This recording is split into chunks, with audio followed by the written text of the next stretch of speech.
Aloha! This is lesson 309 from A Course in Miracles with Hope Johnson.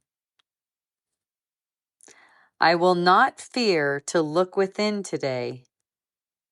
Within me is eternal innocence, because it is God's will that it be there forever and forever. I, His Son, whose will is limitless as is His own, can will no change in this. For to deny my Father's will is to deny my own. To look within is but to find my will as God created it, and as it is.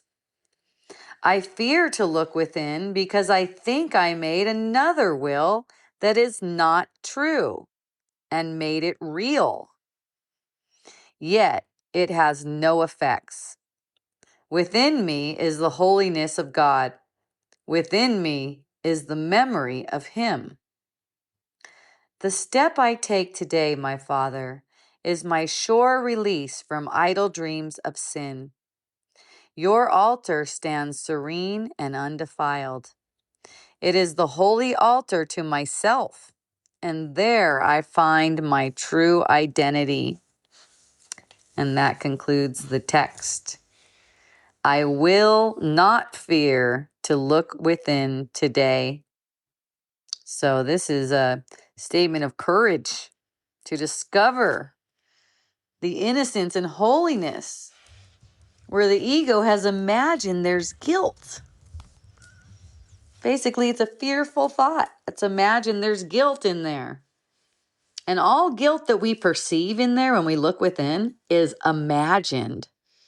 So we look past that, don't we? There's only eternal innocence within. It says, within me is eternal innocence, because it is God's will that it be there forever and forever.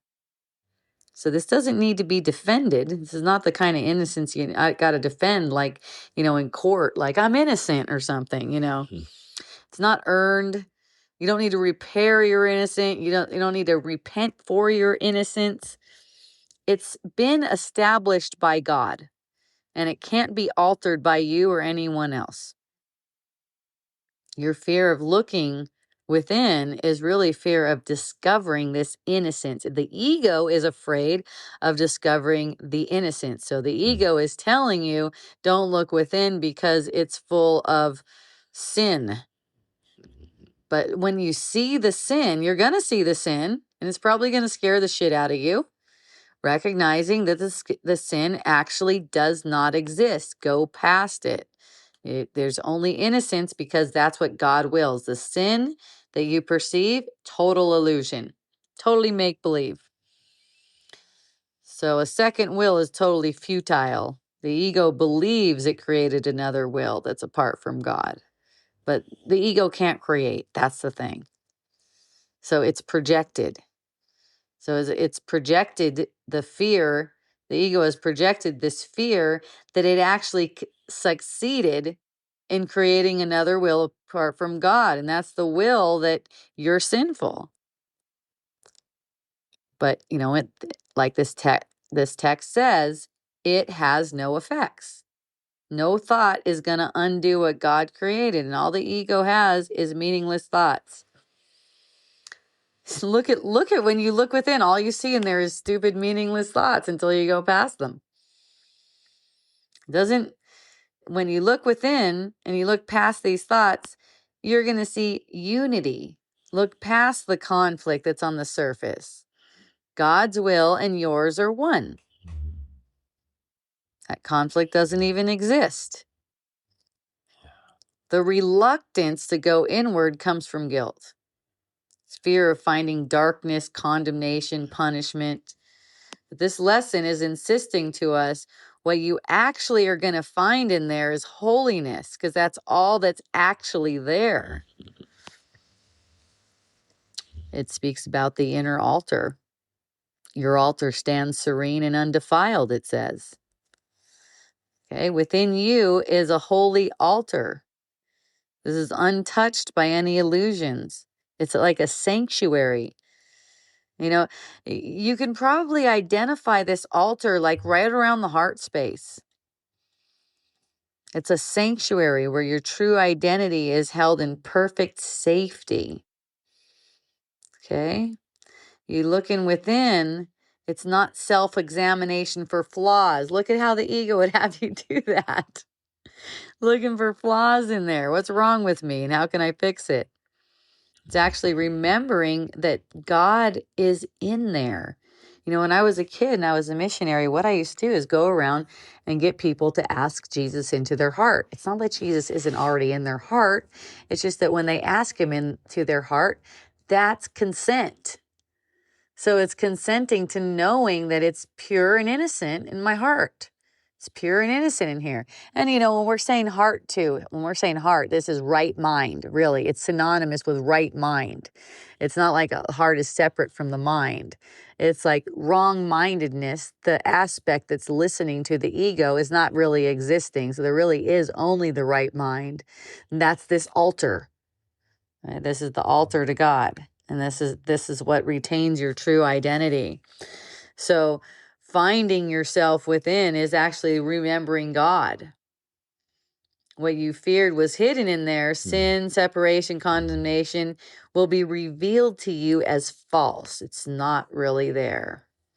What you're going to uncover is the memory of God. If you haven't already, you're going to uncover is the memory of God and the innocence that joins you with God. And then you won't be afraid to look within anymore because you'll just know anything you see in there that's dirty or ugly or sinful or murderous or pervy, that's not you. It's just not you. Within you is only eternal innocence. Okay, so don't be afraid to look on that altar. Just look past everything that speaks to nothingness. The ego is nothing. So in the AM, you can begin by visualizing this altar within your heart. Look there. Visualize this altar just totally untouched by time or guilt. However you want to. It could be a light. It could look like a physical altar. It doesn't matter. But it's just totally pristine. Never altered. The altar is not altered. And remind yourself, this is where my true identity is. This thing is untouched. And then throughout the day, if any kind of self-criticism, look at this is speaking to self-criticism. Self-criticism, judgment. Any judgment is self-judgment, even if it seems like it's about another person. Ask yourself, is this God's will for me? Or is this a false will? Let a false will dissolve. You don't need that. And in the evening, after a beautiful day with this lovely lesson, before you go to bed, just affirm within yourself, within me is the holiness of God. Within me is the memory of him forever and forever. Okay? So this is reframing our inward gaze. What the ego would have you do is look inward to evaluate. Where did I go wrong? Where did I say it wrong? What did I do wrong? All that kind of stuff. No, you're looking, it's not a search for flaws. This is to discover what is always whole and undefiled. To truly look within, to look past this unconscious projection of you as a separate self, is to truly find that altar where God is and where you are with him, totally serene. Your peace cannot be disturbed. If your peace seems to be disturbed, you're fucking dreaming. That's what this lesson is for, to remind you of that. Okay, so twice a day and every hour, and whenever it's needed, I will not fear to look within today. Have a beautiful remembrance, discovering your innocence. Yay. Ahui ho, I love you.